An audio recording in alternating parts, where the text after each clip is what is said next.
Hey guys, what's going on? B McG here. Today we have my 31st rank 4 6-star, and that is Silver Centurion. So I kind of like panic open crystals after ranking up this dude because I didn't know how long I wanted to wait before making a video, and it actually was actually pretty quick.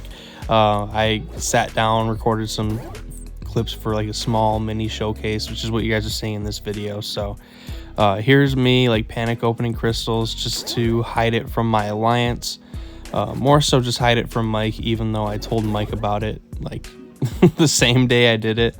So Silver Centurion's pretty fun. I don't think he's like the best rank up I could have done, but I took him up because I found him fun, and I'll show you guys some like fun uses. He's really good for story content because there's a lot of nodes that benefit tech attackers with armor ups, and I will show you guys some of those fights as we go on.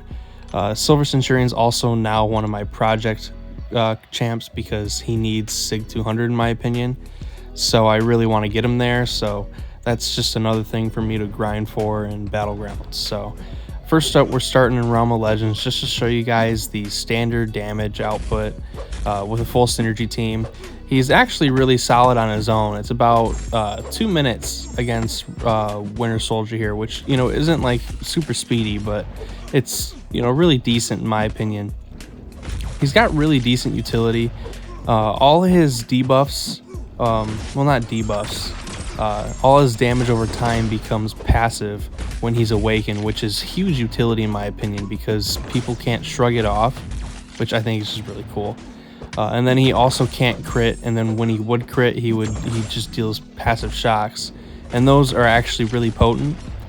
And once you're locked on, you can spam a special 1 to keep your lock on refreshed, and that also inflicts the opponent with the heal block debuff. It places a heal block passive if they are already regenerating.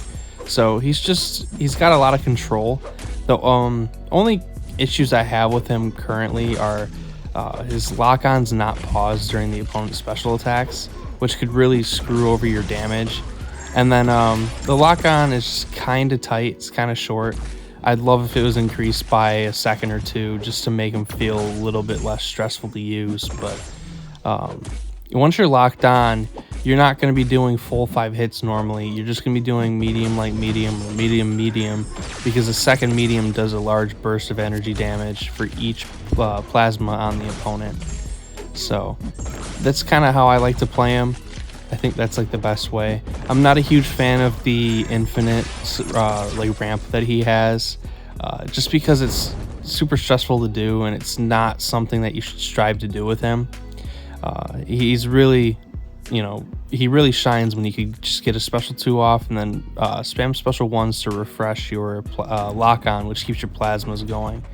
That's my favorite way to play him. I know there's going to be some times where, yeah, you could sneak in the ramp up and, you know, increase your plasmas, but you need Sig 200 for that, or Unawakened with War Machine passives. And yeah, it's too stressful for me. A lot of people are going to try to do that if they use him, and it just burns himself out from what is actually a really solid character. So I was rambling on a little too much. We are now in a Thunderstruck lane, so when the opponent is suffering from a shock effect, they take like 200. Oh, it's not Thunderstruck. Actually, Thunderstruck might be on it. What I wanted to showcase was shock vulnerability, which is what's on this node. There's also redoubled determination, which Silver Centurion's really good for because all his stuff is passive. So other than the heal block, but most of his stuff's passive, and it doesn't trigger redoubled determination, which I think is really cool. So he rinsed that fight there. That was about 400,000 health, and yes, we were dealing 200% more damage due to the shock vulnerability. Next up, we're getting into some of these armor up lanes. So these are really cool in my opinion because they give tech attackers bonuses for having armor ups. So when we perform a well-timed block here, we power drain the opponent, and each time you do that, you gain an indefinite fury passive. So that's what I'm doing here, is just kind of slow playing, building my lock on, building my fury passives so I can just go in and go ham once, you know, we get to our special 2. I just don't want him getting a special 1 because he has special burst lockdown. So once he throws a special, I will be armor broken. But there's a point in the fight where I'm like, okay, I know he's going to be able to get his special 1, and that's fine, which is right here. And I drop my special 2 after building 3 plasmas. I'd love to get 4, but 3's fine. And see, he throws a special 1 there. We're armor broken, but it doesn't matter. And now we could just try to dance around with him. Right there, we finished the fight with special 1. So you could really line them up nicely for certain nodes like that, where the special 2 plasma damage is like the kill shot, or the special 2, yeah, adding the extra plasmas is the kill shot. Next up, we have one where the armor up gives tech attackers certain immunities, and every time those trigger, you gain Fury passive. These ones aren't indefinite, and this one's just cool because it shows how, you know, how it's like how the damage over time really scales with the Fury passives. I mean, I know it's pretty obvious for those who play the game.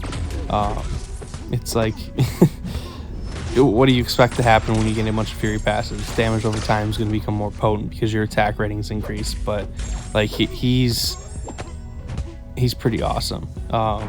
It's more noticeable on him than it would be for like a tech attacker who does not have damage over time.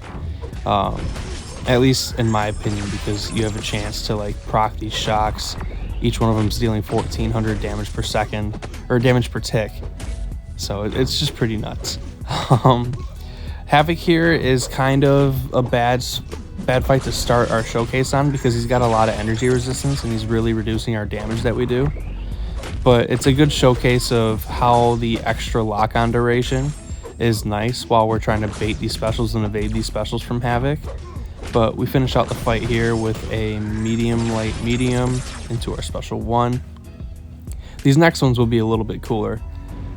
Next up, we have Morningstar. These are the same nodes as the Havoc fight.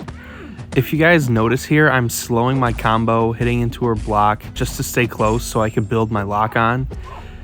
This is a good way to try to ramp up your lock-on efficiently because a lot of champs, their special 1 isn't as crazy as their special 2. And that means basically get to stay closer to them and keep your lock-on going. But once I have my lock-on ready, I'm fine. Like I don't care if I push her to her special 2 or not. I just want to get one more combo in here, get 4 plasma passes, which is good. Special 2 will place 4 more due to our synergies, and now she just starts to melt. So now we can just start doing medium, and just absolutely melting Morningstar here. So that's how fast that fight can go and how fast he can be on certain nodes like this. Last fight of the video, I believe, is this Iceman here. And it's the same nodes as the Havoc and the Morningstar, but it's just another showcase of how useful the extra lock-on duration is versus mutants. It's plus 25% duration, which, you know, on paper is small, but it's actually really useful in my opinion.